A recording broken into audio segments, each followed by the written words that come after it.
CuriosityStream is the streaming service for people who want to know more. And now check out Curiosity's new series, Queens of Ancient Egypt. When pharaohs held the throne, their wives held the power. We see her taking precedence over the pharaoh, an absolute mastermind. All hail the queens. This is unprecedented. Watch Queens of Ancient Egypt now on CuriosityStream. With monthly, annual, and bundled plans, find the one that works for you at CuriosityStream.com.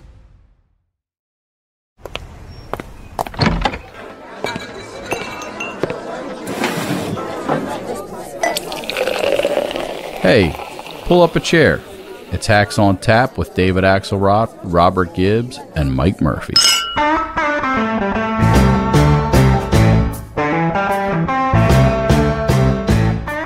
We must defend our freedom before it's too late. The stakes couldn't be higher. And given those stakes, we cannot have 4 years of chaos, vendettas, and drama. You know, she had me till she started turning on chaos, vendettas, and drama. That's the story of my memoir. Well, it's certainly what would we do on this podcast without chaos? And we run on that. Exactly. But there she is, your third try at your upset special there, Mike Murphy, Nikki Haley. Officially. Yeah.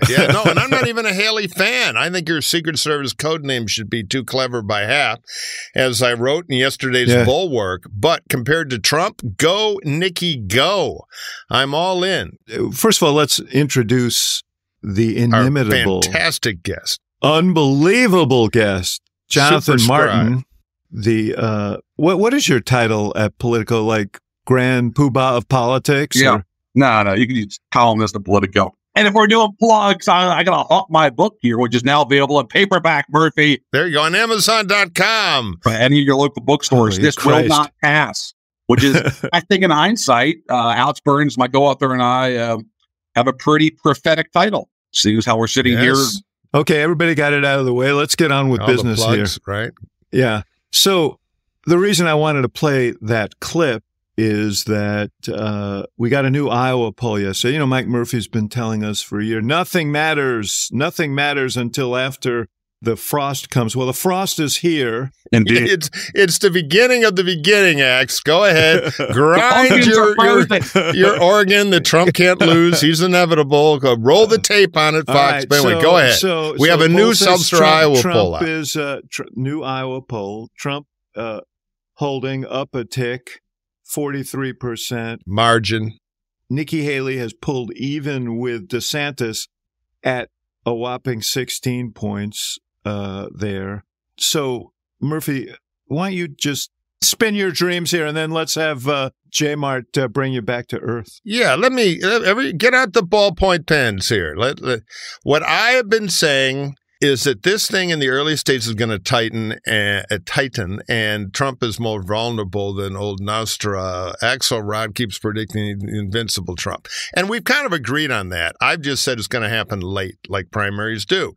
Put a gun to my head, I've always said Trump had the biggest chance, but I think there's a real chance he can have trouble in Iowa and New Hampshire and not have the stumble to the nomination. So the Iowa poll, what it says, the famous respected Iowa Register poll, is that Nikki and Haley has gone from 6 points to 16 in 30 days. Now, I hate to throw the word movement around, but I will. DeSantis has dropped 3 points, and Trump is hanging in at the 41, 42, 43 that he generally shows. Yeah, 43 in the latest. I think he's up one point in 30 days.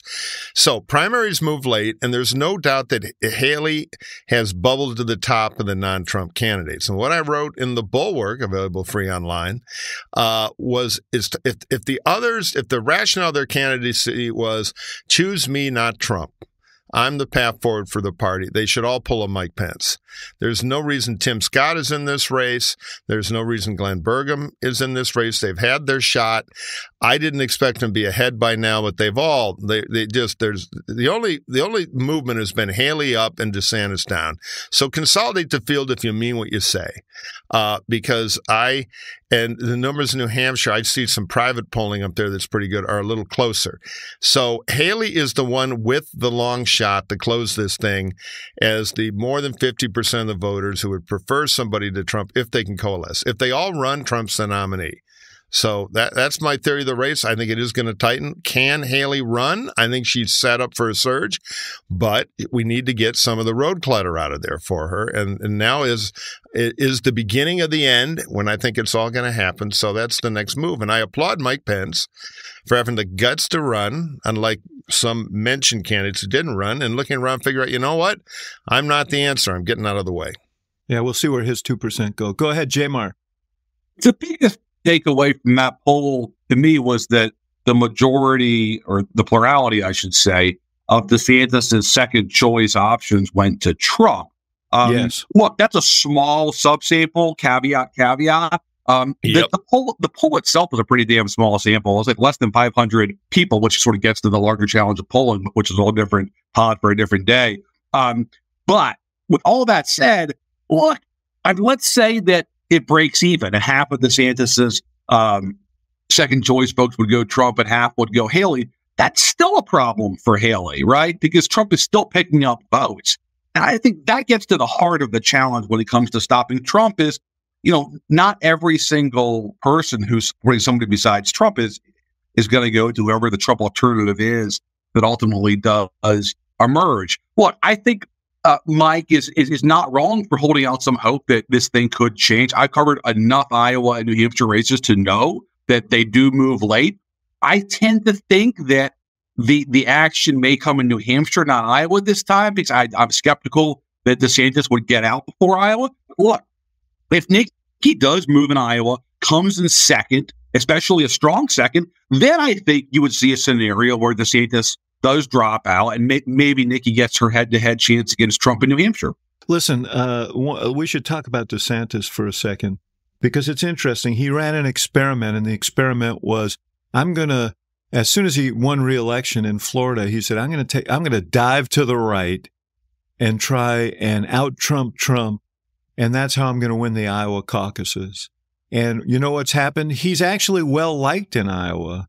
He's got the most favorable personal ratings of any candidate in Iowa, and he's gone consistently down because if in a choice between Trump and an imitation Trump, people take the real thing.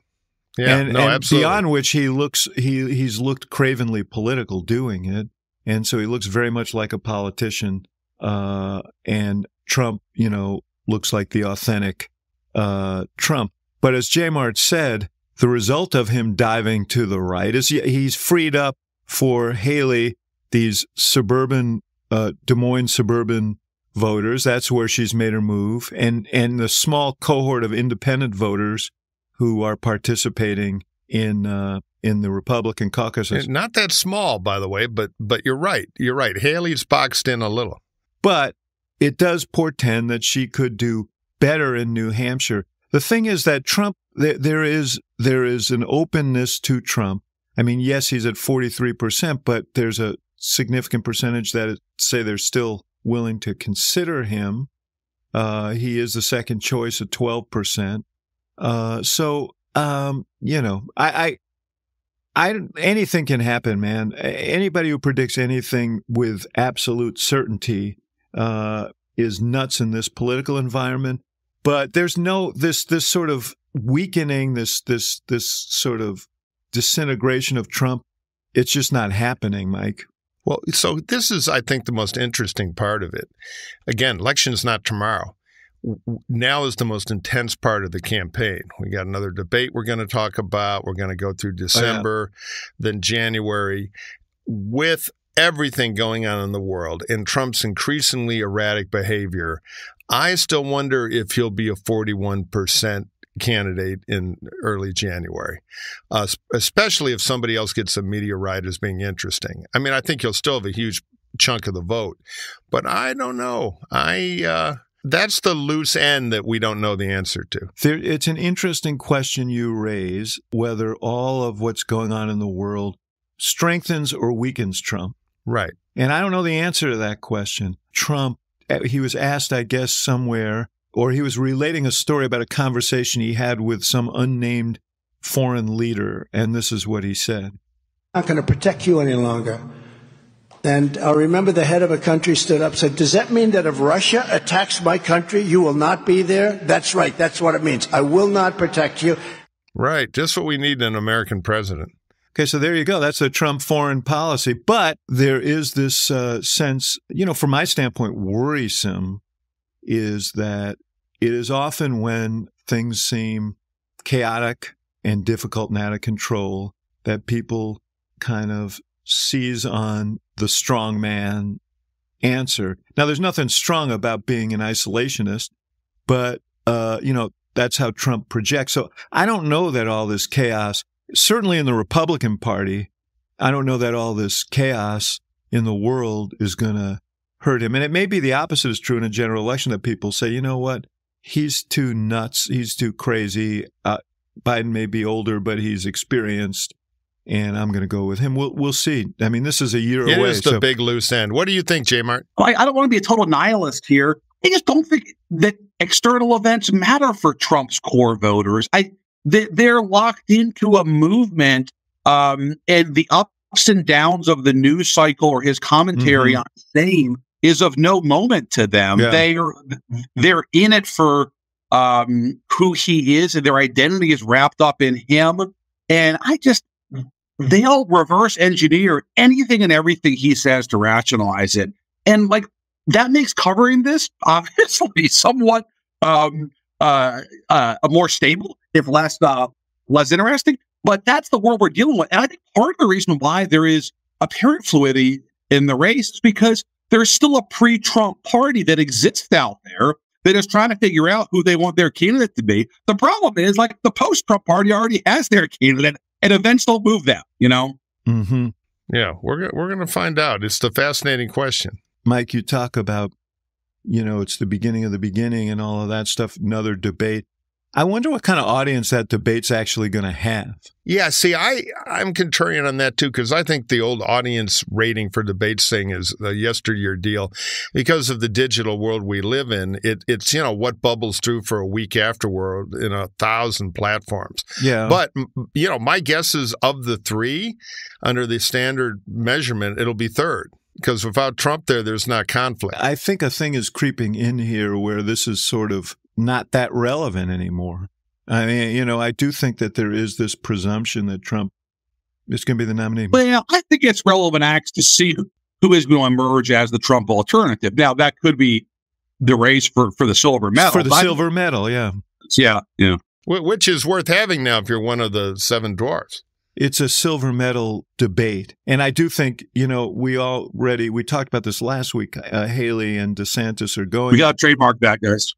Yeah, I know this is going to be in your freaking column before I get to say it on TV, but this is going to, Haley and DeSantis are already battling it out in advertising in Iowa. I'm sure that will spill over onto the stage in this next debate, but I just, we'll see. Right.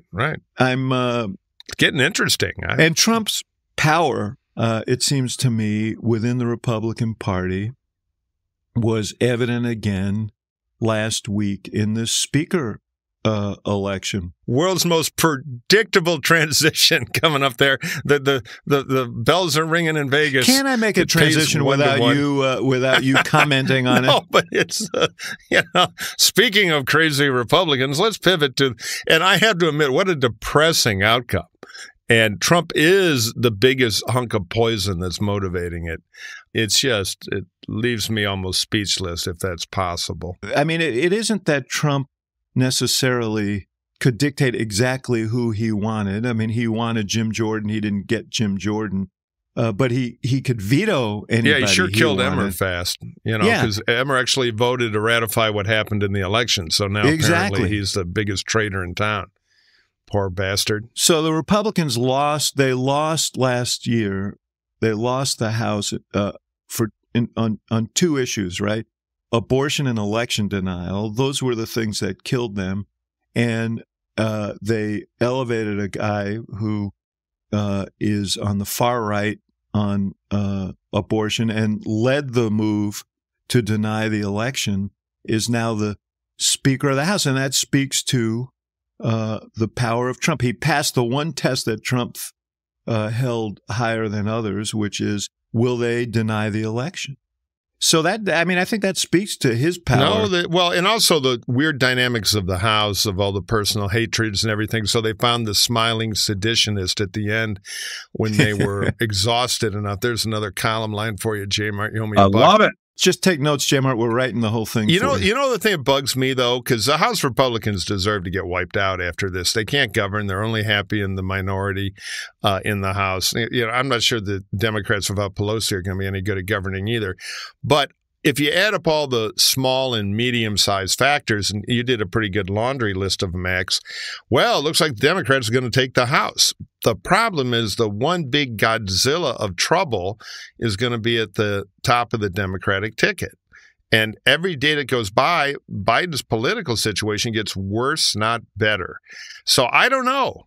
I don't know if a million stupid, politically, tone-deaf moves. I don't know if you guys saw the story this morning, but Johnson, is going to move the Israeli aid package, but he's attaching a rider that would pay for it by removing funding from the Internal Revenue Service. Ooh, clever. They got him now. Yeah. So, I mean, on a very serious issue, which is Israel, he is going to attach an amendment that to try and hobble the IRS and going after major tax evaders. By the way, widening the deficit. But, I mean, it has no place there. It has, and I think it gives you a sense of where things are going to go, JMart. Yeah, but it also gives you a sense that he has to be caught trying. I mean, at least initially, he's got to prove right off the bat to the hardliners, I'm not going to just suddenly become Speaker of the House and give me a big office. I'm not fancifying. And give away the right thing for free.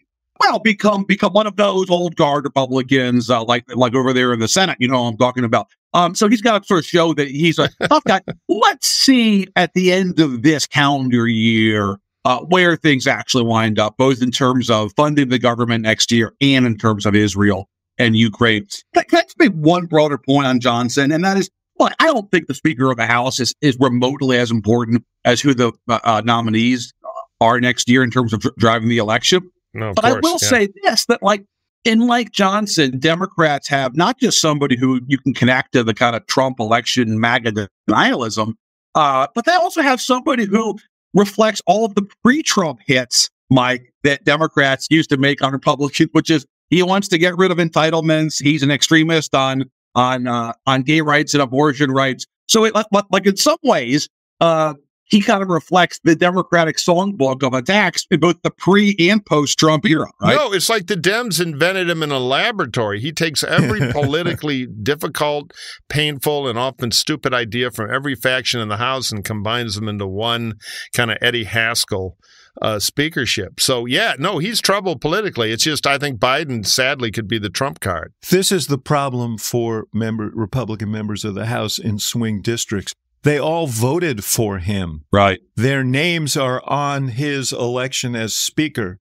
They ratified a guy who represents all those positions, and that is going to be cannon fodder for the DCCC and for Democratic candidates. I agree with that, but let me get to the point I made before because it's relevant to this. Doesn't the debate over the economy / age / Biden and Trump overshadow all that? If it was an off-year election, I'd totally agree. Overwhelmingly, the top of the ticket, Mike, is going to drive things. But let's say that you're a House Republican from like Long Island or the Hudson Valley, and you just look at the laundry list of what you're running against next year, and it's like Mike Johnson, George Santos, Donald Trump, and it's like, what have I done, God, to deserve this fate? If you're a House Republican in New York, Right. And I'm sure what they're asking the leadership is at the beginning of next year, give me some cover votes. But this is not the kind of Republican leadership that believes in cover votes. So, they may box in their own guys. And so they're just talking about Biden all day long. The other thing Johnson is doing, for obvious reasons, is trying to prevent the expulsion of the loathsome George Santos from Congress. And So that's one other of his initial forays into leadership. Just before we move on to the Biden bashing you want to get to, Murphy. I have a feeling we'll hear some of it from you too.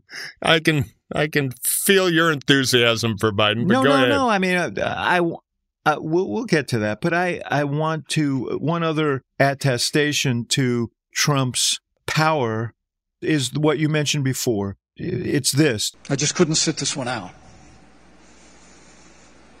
But the Bible tells us that there's a time for every purpose under heaven. And traveling across the country over the past 6 months, I came here to say it's become clear to me. This is not my time. So there you have it. He made those remarks to the Jewish Republicans in Vegas over the weekend. Mike Pence, and we talked about this before.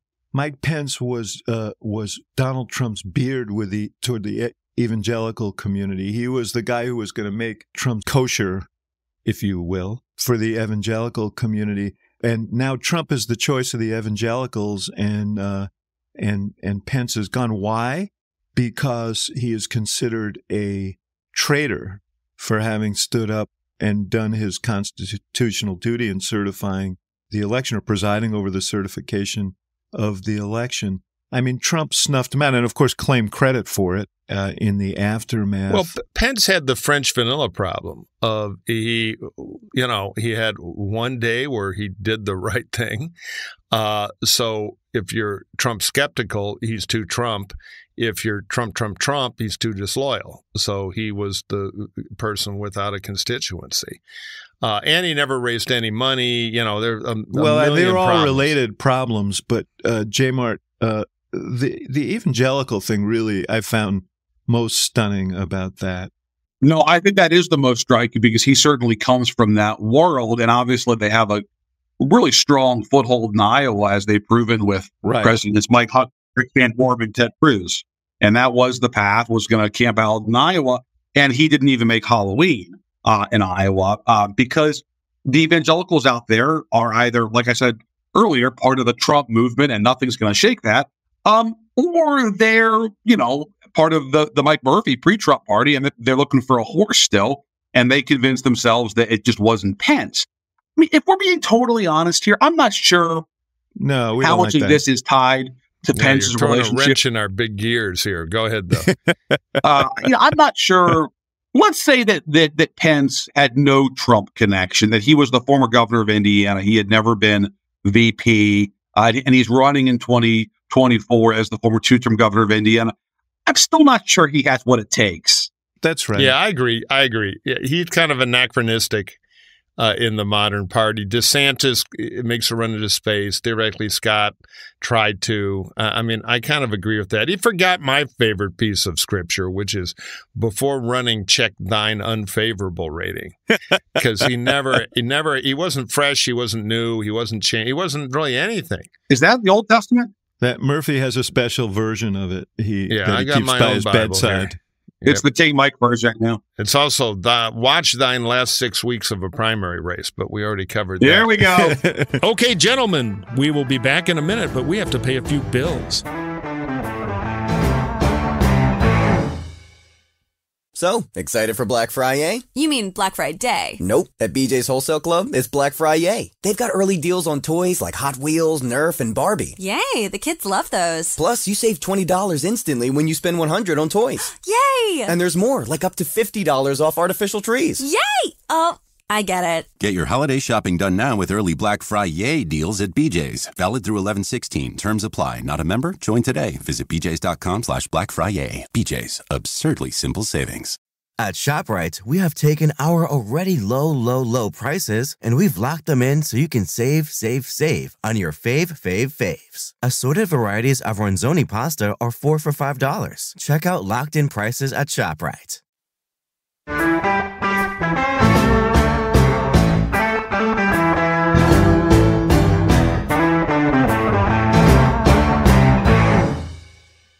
let's move on to Biden, because all this stuff, we're like debating deck chairs on the Titanic. If the Titanic goes down, all the little stuff is less worrisome. I feel bad for Biden, by the way. I'll vote for him over Trump in a New York minute. I have before, but I do think he is, and not uncommon in his trade, an incredibly selfish politician for hanging on to the nomination when the stakes are so high.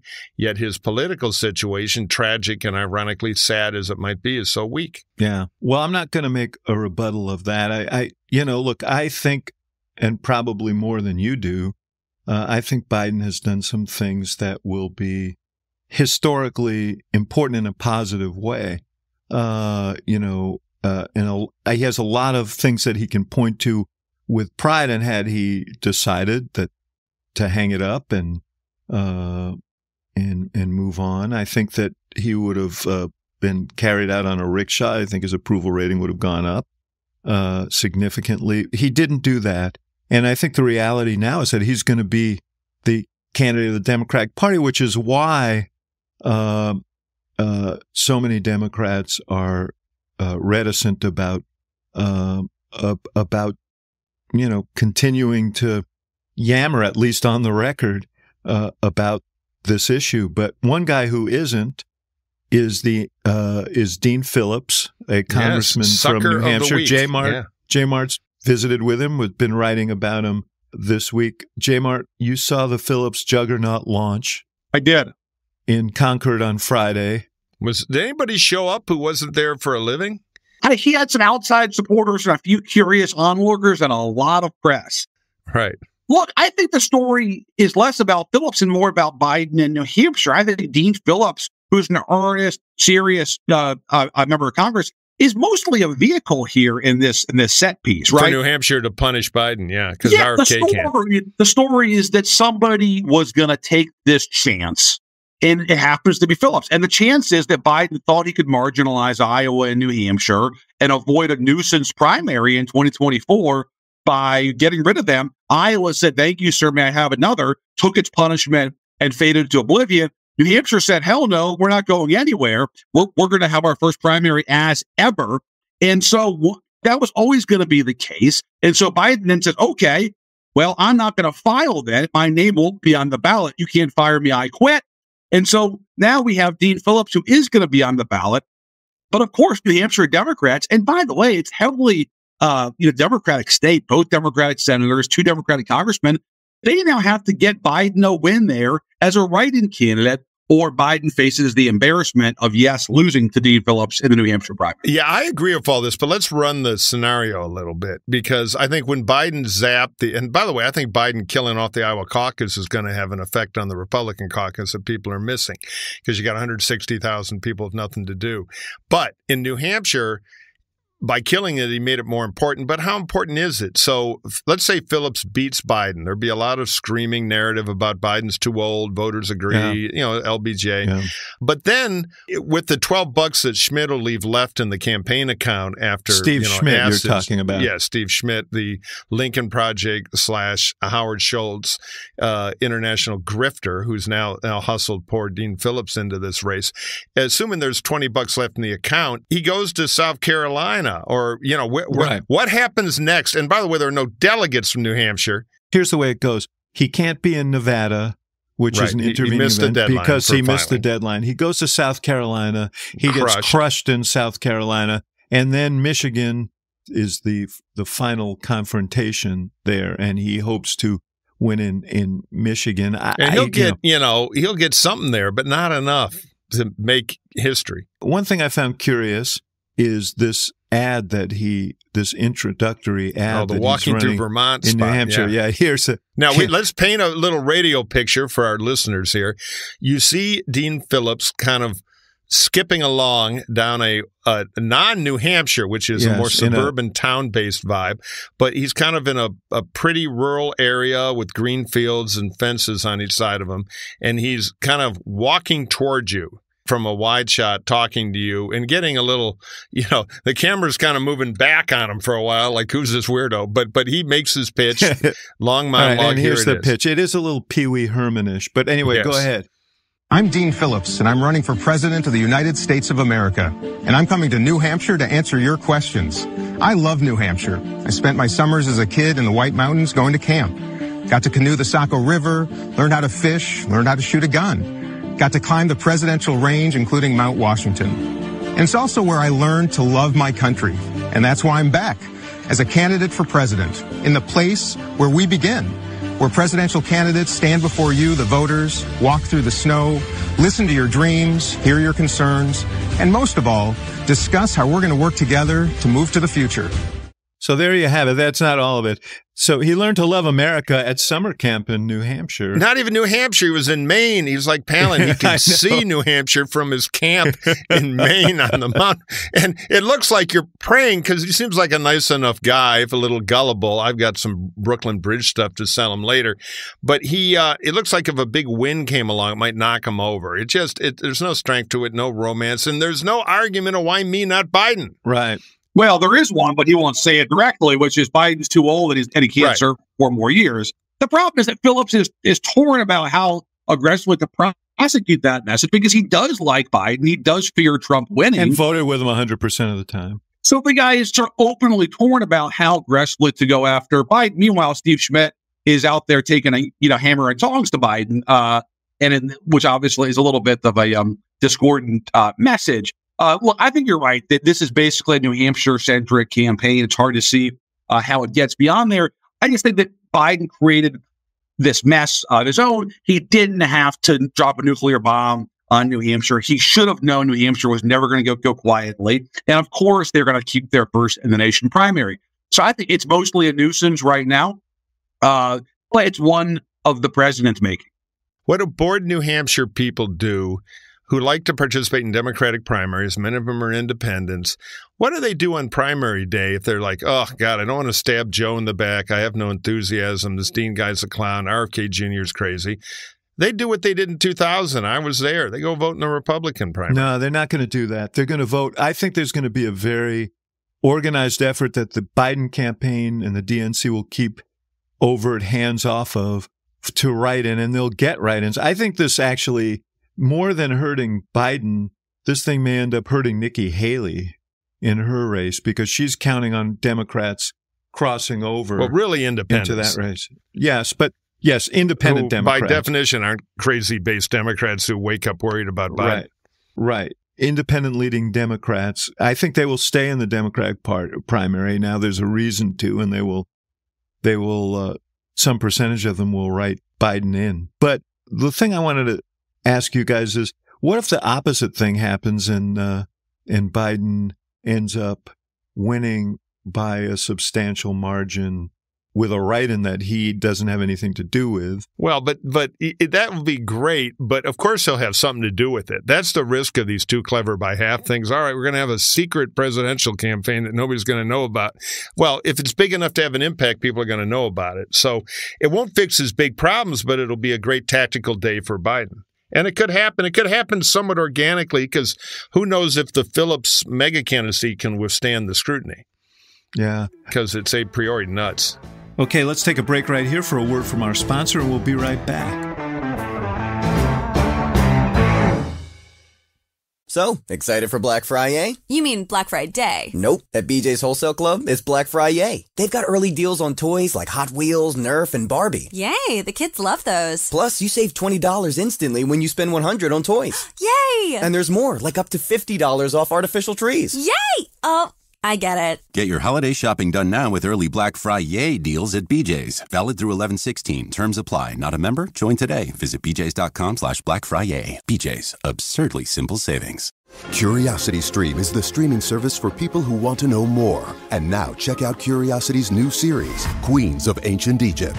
When pharaohs held the throne, their wives held the power. We see her taking precedence over the pharaoh, an absolute mastermind. All hail the queens. This is unprecedented. Watch Queens of Ancient Egypt now on CuriosityStream. With monthly, annual, and bundled plans, find the one that works for you at CuriosityStream.com.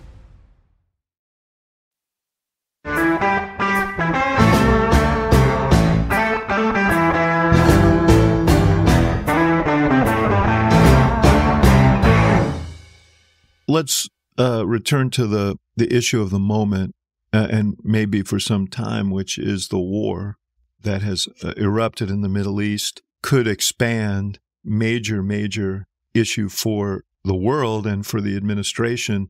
Biden took a very strong stance in support of Israel after the massacre of October 7th. But, JMart, this has political implications for him. And you're sitting on a campus right now. Speak to what you're hearing from younger voters. Yeah, my wife Betsy and I have been lucky to have the privilege of being fellows at the Institute of Politics at Harvard, small burgeoning school on the Charles River in Cambridge, Mass.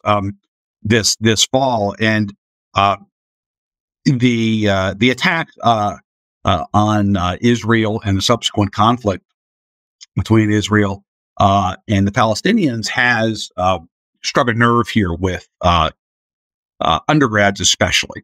And there's definitely more sympathy for the Palestinian cause on this campus and on campuses across the country.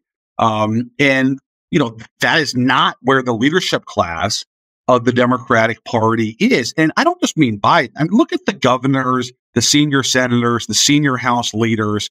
They're all very much on the same page on this. It's just not where folks in their 20s are. And by the way, this is really vivid, guys. When it comes to seeing the sort of campaign staffers, you see the campaign staffers for folks like Liz Warren's campaign, now Kamala Harris's former campaign, trying to circulate letters to their former candidates, Warren and Harris, making the case to call for a ceasefire.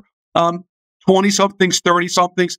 But that's the next generation of the Democratic operative class, and in some cases, the future candidates of the party. So there is real tension inside the coalition. I don't think that necessarily changes where Biden's head is at, but I will say this.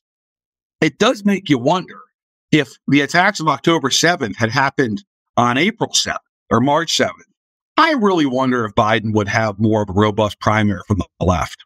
It's an interesting question. I'll just say that young lefty campaign workers or campus activists have commendable energy, but not always commendable insight. I think they're dead wrong. I'll just say. People tend to, they say there's a lot of moral equivalence going on. I saw the big thing, there's a ceasefire now, where there was a ceasefire. And then they sent murder squads in to slaughter civilians from infants on to 100. That was an act of war, and now Israel's fighting a war. We've fought wars before, too. And the tragedy of war is that civilians get killed. And now in the Gaza Strip, they're a weapon. Hamas literally holds them at gunpoint and puts them in places where they're hoping for casualties to create a propaganda war. So, I'm not going to go through all the arguments, but they're capable of being vocal on campus, and they're capable of being very wrong. Yeah. Listen, this is Hacks on Tap, and that we're here to talk about the politics of the situation. I feel very strongly about it. I'm the son of a refugee from violence and chaos and anti-Semitism, and that's how my father came. That's why my father came to the U.S. So no one's been more critical than, I guess some have been more critical, but I've been deeply critical of the Netanyahu policies for a couple of decades. And I'm a very strong supporter of a two-state solution. I'm concerned about the Palestinian people and the treatment of the Palestinian people. But there is no justification or rationale for what we saw on October 7th, and if you live across the border from that, there is no option other than to respond. But the thing that bothers me, guys, and the thing that's really worrisome for our country is one of the byproducts of it has been, and some of it's been on campus, is waves of anti-Semitism. On the one hand, Islamophobia. On the other, we saw a young Palestinian boy stabbed to death in Chicago. Hate is on the march here because of this, and that has to stop. That just has to stop. It's for someone of my background and given the history of my family, to see anti-Semitism rise at an exponential rate. Acts of hate and anti-Semitism in this country, very chilling. But it's up over 400% in domestic since U.S. October 7th. Yeah, according to the ADL. And it also was that's on top of the previous statistics that in the last year anti-Semitism has risen before October 7th to the highest rate since 1979. So this is a real concern. This isn't what we want for our country, and so I'm really disturbed about this. But I want to talk about the politics of it, and the left is restive. And here's what Pramila Jayapal, the leader of the Progressive Caucus, said, and it's interesting in two respects. Let's listen to that. He is, I think, going to be challenged to explain an issue of this moral significance to people. The American people are actually quite far away from where the president and even Congress, the majority of Congress, has been on Israel and Gaza. They support the right for Israel to defend itself, to exist, but they do not support a war crime exchanged for another war crime. That is the progressive position. This is what these young people are saying. Now, I will say she had about 30 seconds of why she supports Biden and how proud she is of the things that he's accomplished and the progressive things that he's accomplished. So she wasn't walking away from him, which I think is interesting. And she wasn't embracing Dean Phillips, and she wasn't doing any of that. But she was articulating what you hear, JMart, on campuses. Absolutely. The problem is, I think, for Democrats also, that the majority of Americans don't follow foreign policy that closely. And they have kind of vague interpretations of it. And I think they filter it largely through, Israel is our ally in the Middle East. And B, weren't they the ones who were attacked on October 7th? Like, yeah. Mm-hmm. Why are all these protests breaking out against the folks who were the ones that were attacked? I just think for the average American who's mostly watching the NFL on Sunday and going about their lives and paying their mortgage, they just don't follow it that closely. And I think they don't totally get why there's this outrage toward the people who were, massacred a couple weeks ago. That's just not how most Americans are going to be grasping. Yeah, I agree with that. And also, there's a luxury to this, an indulgence in the left. This is like take the old Che Guevara T-shirts, isn't Che cool? Well, I'd be more than happy to sponsor a plane load of these activists and a few of those members to go live in the West Bank for a while. Check out the LGBTQ point of view they have there, living in a dictatorship held at gunpoint. This is all very precious. It's a free country.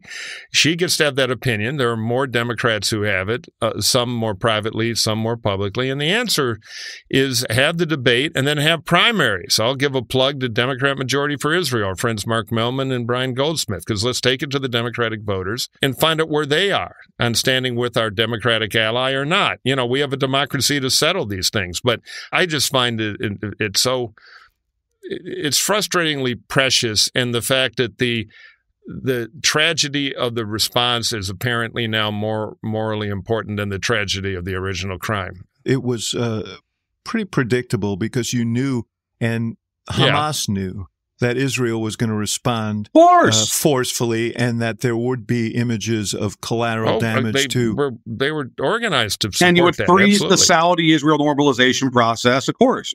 Right. And they knew there would be escalation, which they may still get, and they knew there are always useful idiots in the U.S. Congress who can be manipulated. But back on the hacks point of view, guys, let's see what happens in some of these primaries next year in the House, because Cori Bush out in St. Louis and Jamal Bowman in New York City and suburban New York City are both going to have primaries in part on this issue next year. Yeah, well-deserved. But the White House clearly is sensitive to this issue because younger voters in particular are a problem for them right now. The lack of enthusiasm among younger voters. This popped up on social media overnight. It's from Admiral John Kirby, who is the spokesperson for national security for the president. Hi, I'm John Kirby, Strategic Communications Coordinator for the National Security Council, and I just want to spend a minute or two talking about the humanitarian situation in Gaza, which we all know is desperate. Since the early days of this conflict, we have been working closely with our counterparts in the region, Israel, Egypt, the United Nations, and others, to try to increase and accelerate the flow of food, water, medicine, fuel into Gaza for the Palestinian people who are in such dire need of it. That work continues. Just over the last 24 hours, some 45 trucks got in. Today, hopefully another 50, and the Israelis themselves have set a goal of about 100 trucks a day. Now, we know that's still not enough. It's still a trickle, but it will help alleviate some of this suffering, and we will continue to do everything we can with our partners in the region and, of course, with the UN and humanitarian aid organizations on the ground to help the innocent Palestinian people of Gaza. They didn't ask for this conflict. They didn't ask for this war. They're victims of Hamas as well, and we're going to make sure that we don't forget their plight and their needs. So interesting. It was like a campaign-style video.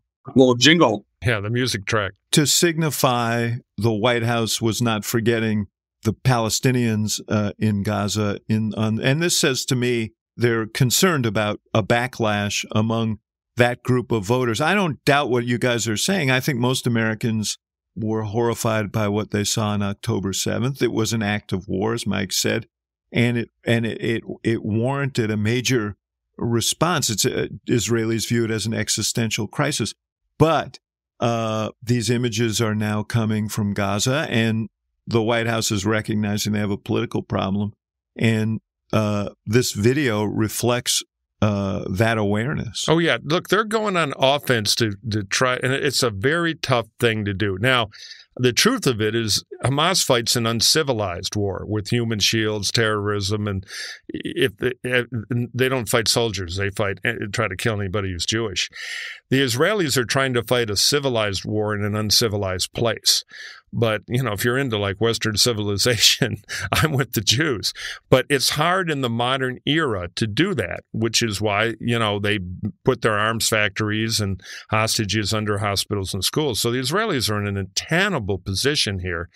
And I think the Biden guys are doing the best they can to try to add context to all this.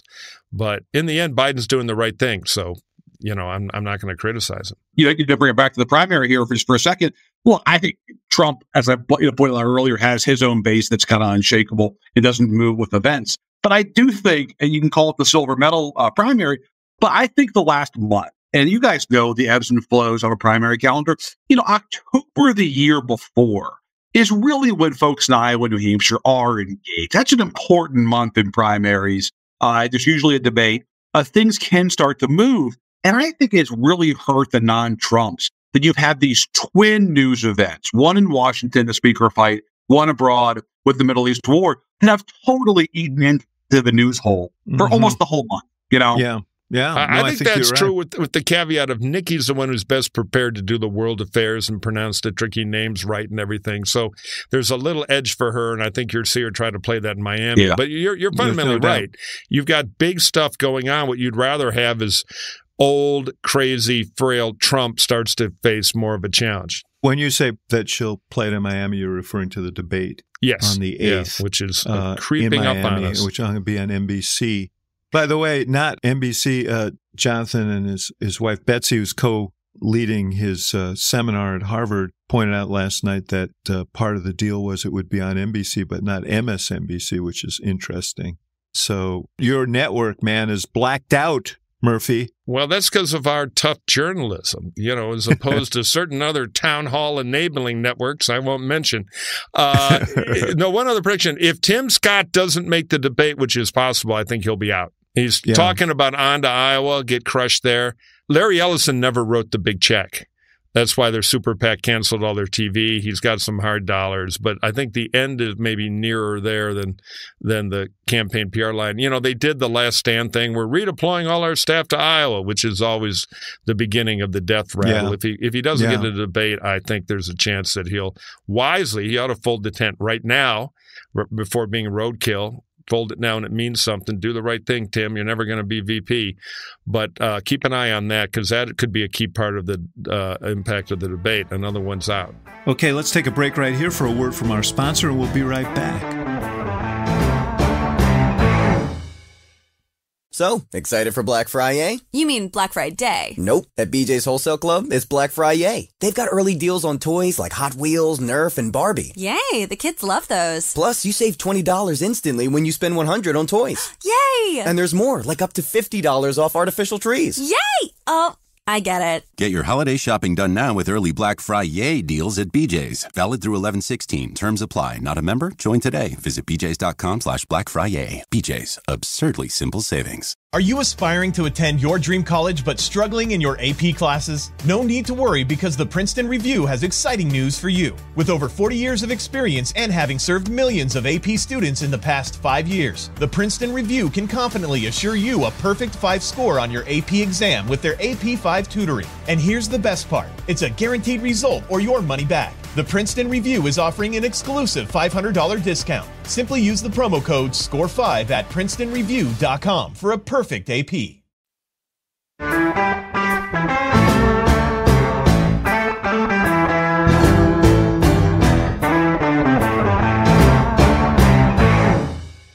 One more news story before we get to our listeners. Overnight, the UAW claimed victory in the last of their negotiations with the big three automakers, won huge concessions from the automakers. Biden made a big bet.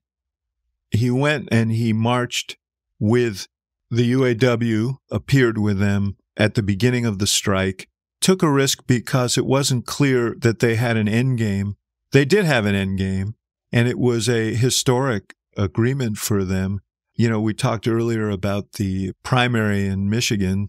You know, this is a plus for Biden. This was a win for Biden, and it underscores his economic message, which is, I want a better deal for workers in this country. So I think he could benefit from that. I'm going to disagree a little bit. I think in macro ways, for exactly what you said, it's a win. He can declare a victory here. But in Michigan politics, where I've lingered around for too many decades, it's a mixed bag. He says from L.A. But the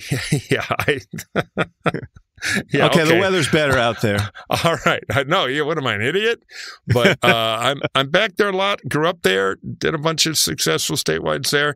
The auto industry is more complex than UAW. And the wider circles are very worried. On one hand, everybody wanted to see the UAW rank and file get a raise. But the wider, the tier 2 and 3 suppliers, the executives are like, we now have labor costs that very well make us uncompetitive. You know, the foreign makes that manufacture here are non-union, Tesla's non-union, Tesla's labor costs, and maybe they'll get a raise out of this to preempt union organizing, but they run 30 to 40, now more than 40% less. And the capital spend the big three have to do to go compete, and EV revolution, retooling the plants, is a mighty load. So there are people who think that Sean Fain won a great short-term deal for his workers, but they're going to be a third less unionized auto workers because the companies are going to get murdered. They will not be able to compete over the long run. We're but that fear is not just in the executive suite. It is in the family-owned tier 3 suppliers. It's in the non-union companies that are part of the supply chain. So in Michigan, I'm not sure it's a clean win. We'll see. But all I know is that Biden has had troubles with unionized workers. I think his participation here and actually taking a side could be helpful with those workers. And it underscores a message that he is trying to push wages up across the country. And rather than having a race to the bottom, he's trying to push labor share up. So we'll see. I think the grift for a potent campaign spot in the Midwest acts. First president to stand with workers on the picket line and look at the results. Here's the contract they got after the president of the United States stood with them. He puts his money where his mouth is when it comes to workers improving their quality of life, their pay, their benefits. Vote Joe Biden. And it sets up a contrast with Trump. Yes. So, I think that's going to work for him. Let's hit the mail. It's listener mailbag. If you have a question for the hacks. All you got to do, in the old days, we'd say just email us at hacksontap@gmail.com. That's hacksontap@gmail.com. But now, in the modern era, you can call a mysterious number in Chicago that used to be a betting parlor and voter registration center. But now it is the Hacks on Tap special voicemail. So all you got to do, if you want to leave an audio message for us, just keep it under 25 seconds, okay? We do the bloviating around here, as JMart will tell you. You just have to go to our secret phone number, which is 773-389-4471. I'll repeat it because who can remember that? 773-389-4471. You can also put a bet on Pantry's Pride in the Fifth. Okay, first question from Cooper for the great Jonathan Martin. Cooper wants to know, how do you see AI affecting political campaigns as we know them? Is AI already being used? In fact, maybe X and I are AI. I think we'll sort of get a taste of this in 2024, but I really am actually concerned about 28, 32 and beyond when this is going to get so much damn harder to distinguish what's what, what's not. The deep fake videos, as they're called. I mean, I've seen someone moving around on Twitter, and it really is tough to distinguish what's what. I just can only imagine the havoc that this is going to wreak. And by the way, guys, not just in campaigns, but I think like news and events in general, people are going to be even more cynical, less believing of what they see, uncertain of what is and is not real. War and peace, elections, comments from famous people. It's just uncharted territory. I think we're going to get a taste of it in 2024. But I think that only a taste. I think the worst is to come. We should point out that yesterday, amidst all this other news that superseded it, the president issued an executive order on artificial intelligence, a pretty meaty thing, 100 and something pages. That is an attempt to create a national strategy to deal with this, which I think is really, really important. This is the problem we have is that technology is advancing at such an exponential rate that we can't keep up with it. We can't get our arms around the impact of it, and elections are going to be affected as are many other aspects of our lives. So it's important. Murphy, I think we have one for you. Well, let me just chime in on AI for a minute if I can, because I believe that democracy is not just a system, it's a responsibility. It's the duty of each and every one of us to participate, to be informed, and to engage in the democratic process. Our diversity is our strength, and our ability to come together to solve problems, to bridge divides, and build a brighter future is what makes us great. We must remember that democracy is not a given. It requires our vigilance and protection. We Democrats believe. I am reading a 1-minute Democrat stump speech that I asked ChatGPT to make. It took it 3 seconds to write all that. Yes, AI is coming. It's spooky. It kind of hacks our brains, and let alone deepfakes on video. So maybe we'll create a Murphy and an Axelrod bot and have them next week. We need to give people tools to cope with AI and evaluate information they're getting. But we do have responsibilities as citizens not to take at face value everything that we see and hear online. So absolutely. So let's not exonerate citizens as well. Democracy is, in fact, the responsibility of now. Murphy, Bill, who's obviously been listening, says, I've heard Murphy say several times, unless he's your neighbor, I've heard Murphy say several times it's too early to say who will win the Republican primary. Let's say Haley wins. Then what happens with Trump? Well, thank you, Bill. You're a very wise listener. I think what I've actually tried to say is, of course, Trump's the front runner, but there's a chance for an upset, and it'll happen late. Hedging, so we're seeing. And Axelrod, the tool of the AI conventional wisdom, scoffs at me every time. But let's get to your question. What if Haley wins? Well, if Haley, in JMart's scenario, I think is the more likely upset scenario. It's very close in Iowa. She beats him in New Hampshire. I think then she would beat him in South Carolina. I think the momentum factor, there'd be fewer candidates in the race. Sooner that happens, the better. The question is, if Trump loses 2 of these and then goes on to a lot of states where Haley will not be particularly well organized. She'll be running on media, and some don't have the special sauce of of South Carolina. She was former governor from there. So I think Trump, the emperor has no clothes factor, will then hurt him a lot, and he'll be mortally wounded. He'll be crazier. But it's not certain he would not win a long slog beyond that. It's just Haley would be very much in the race, and he would be wounded. But you can't automatically say he's out of it. But it would be an entirely different situation. It would be fascinating. Only because I don't want to be held accountable myself. I won't go back into the video or the audio tape of Mike Murphy from last spring and summer talking a lot more confidently about the status of Donald Trump. You're right. And I'm not going to argue that. I think the anti-Trump candidates have been miraculously bad and gutless. I think Haley is the best performer in the group, and she's bubbled to the top. And now she has a shot, but it's a longer shot than it ought to be. But anyway, I've got tape on you too, Axelrod. We have a standoff. I know. That's why I'm not going to call the question. Oh, inflation doesn't matter. Ratner's crazy. But anyway, we're have our nuclear war of tape and humiliate each of us after the election. Yeah, we should have a whole session of that. No, we should. We should. Exactly. Mutually assured destruction, boys. Now, yeah, exactly. Yeah, we can't destroy the franchise here. Now, it all depends on New Hampshire. Then I've got the upper hand on the nukes. Okay. Now, finally, we're going to give Axe the soapbox yet again. Hang on. And we're going to do one of those voicemail things from the betting line. And here you go. This is Matt. Hi, this is Matt in Seattle. Back before Obama was elected, there was a lot of analysis over whether Americans would actually vote for a black candidate. I haven't seen that same commentary about whether the Republican electorate would actually vote for a person of color like Nikki Haley or Vivek Ramaswamy or Tim Scott. Thank you. No, it's interesting. And, there is this issue of a party that has such a supremacist kind of constituency within it would embrace a person of color.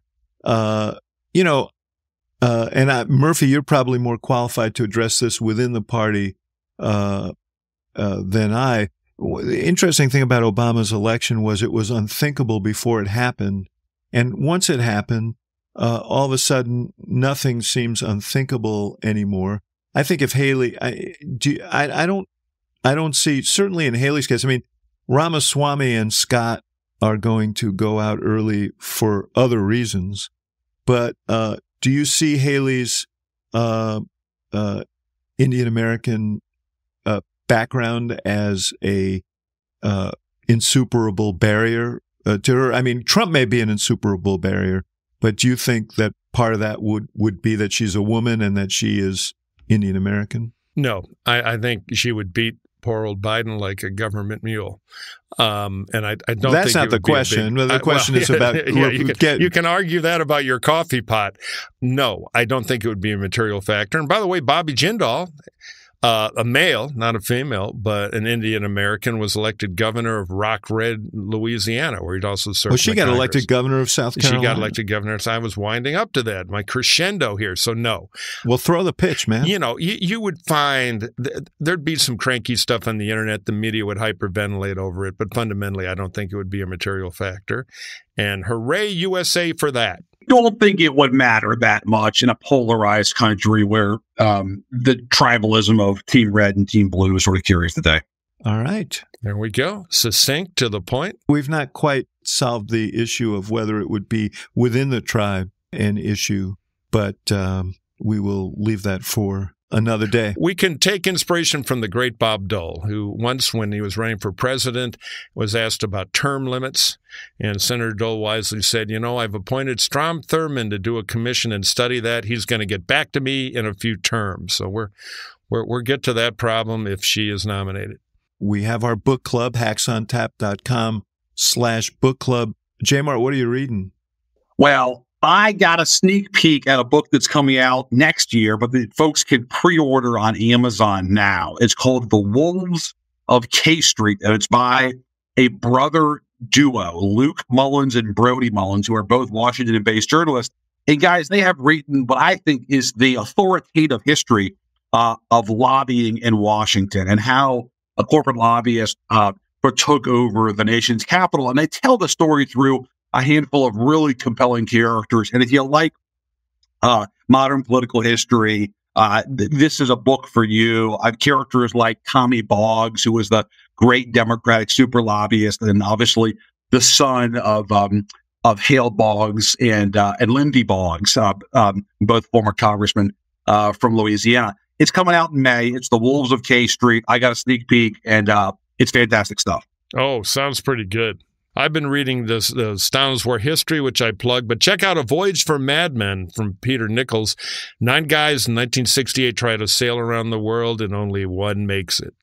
Great sailor story. I want to recommend a new book from our friend who hopefully will join us sometime soon, and your old colleague, Jonathan Martin. Yep. The Times, How the Newspaper of Record Survives Scandal, Scorn, and the Transformation of Journalism by Adam Nagurney, one of the great political reporters in our country. Yes. And it's a follow-up on Gay Talese's classic book, The Kingdom and the Power. And I saw Talese actually blurb the book. So highly recommend that. Adam is one of the great political journalists and also personally a close friend and mentor. So absolutely. Yeah. Great friend of all of us. You got to buy it. It's an incredible history. My wife's been listening to it on tape, and I'm having lunch with Adam on Friday. So one more time, you got to buy it. So hopefully he'll pick up the check for all the plugs. Yeah, absolutely. After all we've done for him right here. There you go, Nagurney. We just moved 11 books, all right? All right. All right, guys. All right. Thank you, Jonathan Martin. JMart, thank you. A pleasure, guys. Enjoyed it. Take care. We will see you soon, Murph. All right. Take care.